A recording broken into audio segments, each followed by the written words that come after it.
Fairies and Goblins of the GUMP. A long time ago, on a strange little hill they called the GUMP, there was a fairy ring.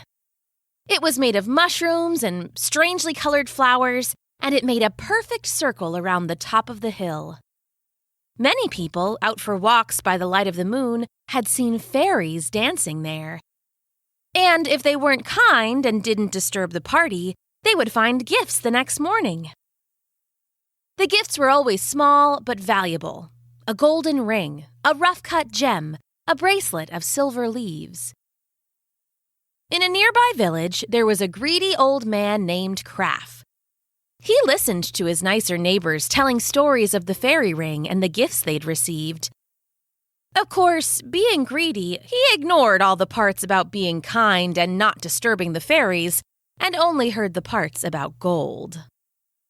The idea of it wouldn't leave his mind. When he woke up, he thought of fairy gold. When he brushed his teeth, he thought of fairy gold. And when he laid down his head to sleep, he dreamed of fairy gold. So the next full moon, when the air felt lively with magic, he snuck away from the village and went to spy on the GUMP and its fairy ring. When he got close, he heard an unearthly, beautiful music. One moment it was so sad and stirring it nearly made him cry. The next it was a lively jig that made him want to dance. It got faster and faster, and then he was dancing, whirling and laughing despite himself. Another person might have taken that joy and considered it a gift, but not Kraff. He reached up and plugged his ears. "I can dance any time," he growled. "I need the gold." He laid on his belly and crawled closer to the fairy ring.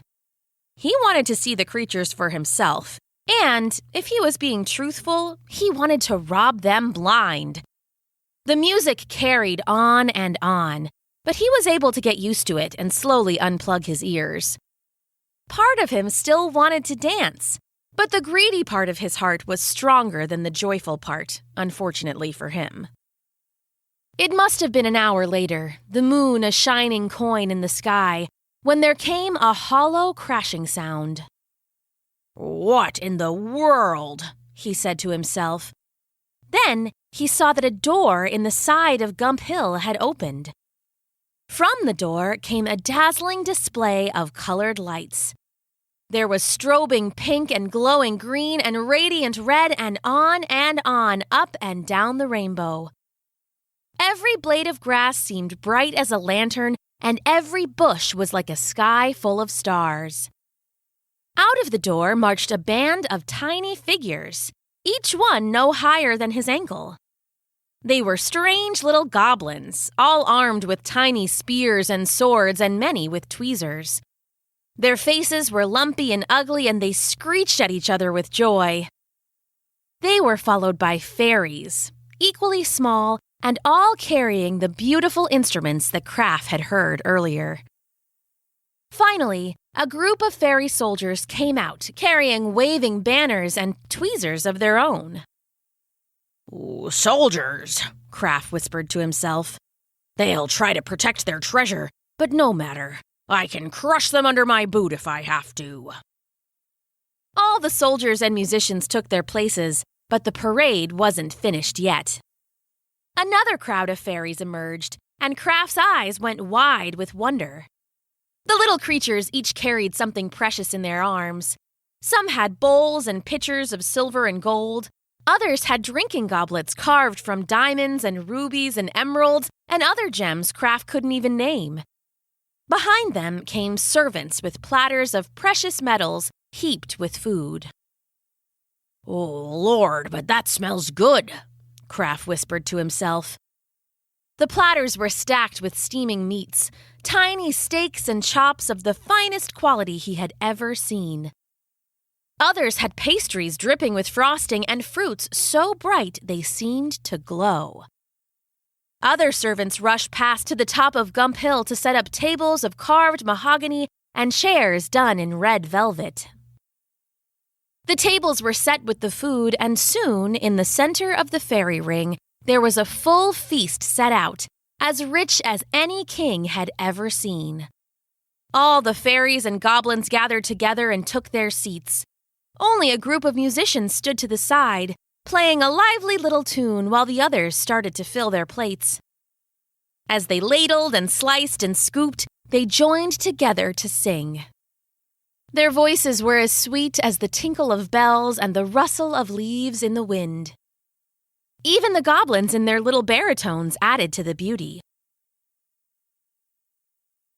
As they sang and served, the door on the hill opened once again.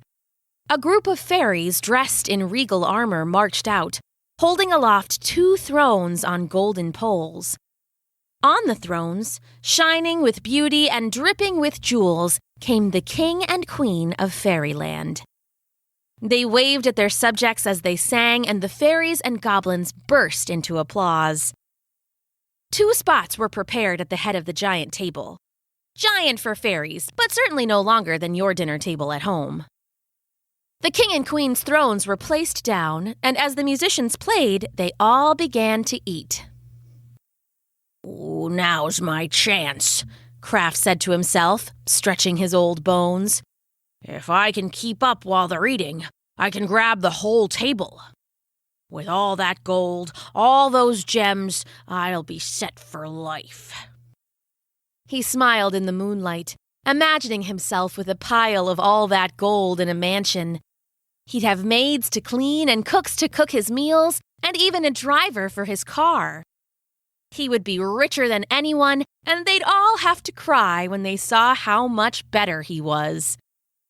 What he didn't know is that fairy magic can see into your heart.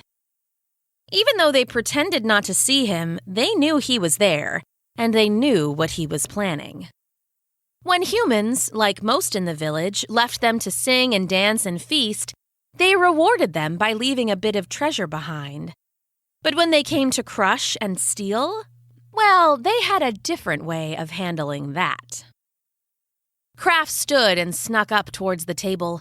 He came over the top of the hill and crept closer and closer, a dark shape in the moonlight.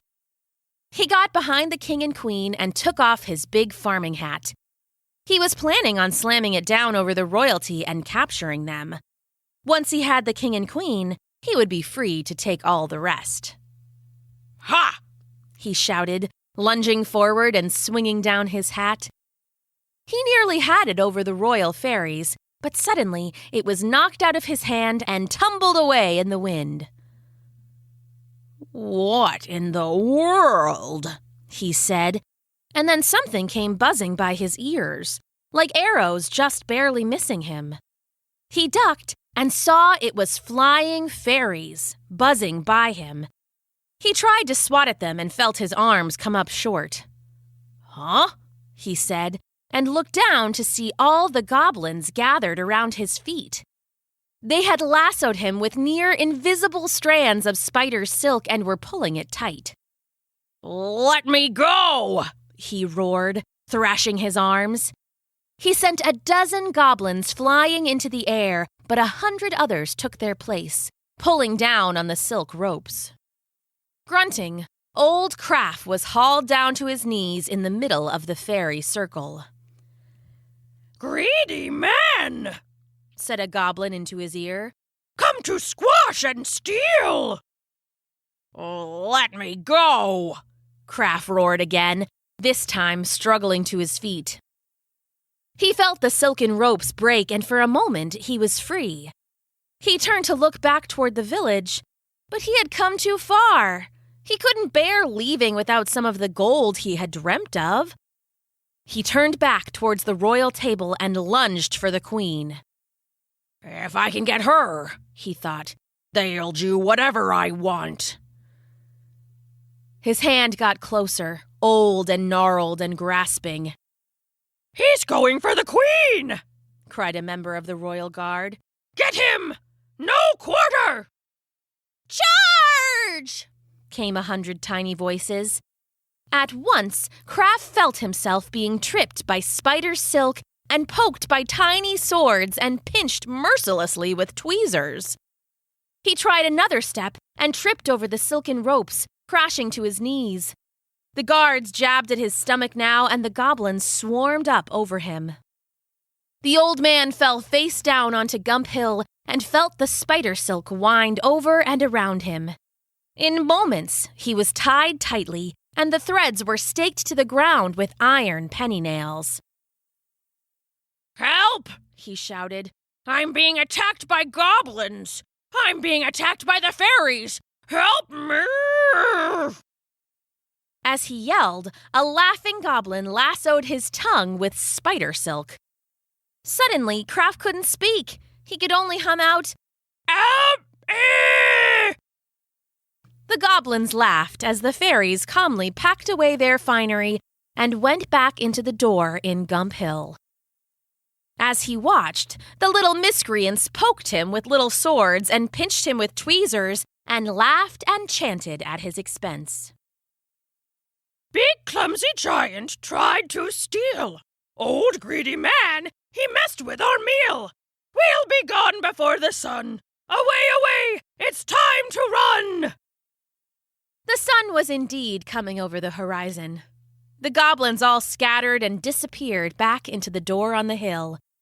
They shut it tight behind them, and it disappeared at once, becoming nothing more than dirt and grass once more. Kraft laid there miserably for a time, until finally the rest of the village saw him tied up. They came at once, but as they approached, the sun burned away the magic silken ropes into drops of dew. Kraft stood up and shook himself, trying to slap feeling back into his arms that had fallen asleep. "What are you doing here?" said a young mother, concern on her face. "Tell me you didn't try and rob the fairies. You greedy old man." Kraft said nothing, merely shook his head and headed on home. All he got for his troubles was nothing but 100 little pokes and bruises from all the pinching. Still, you can be sure that the greedy old man was less greedy after that, and he never again, in all his years, tried to steal from fairies or their friends. The end.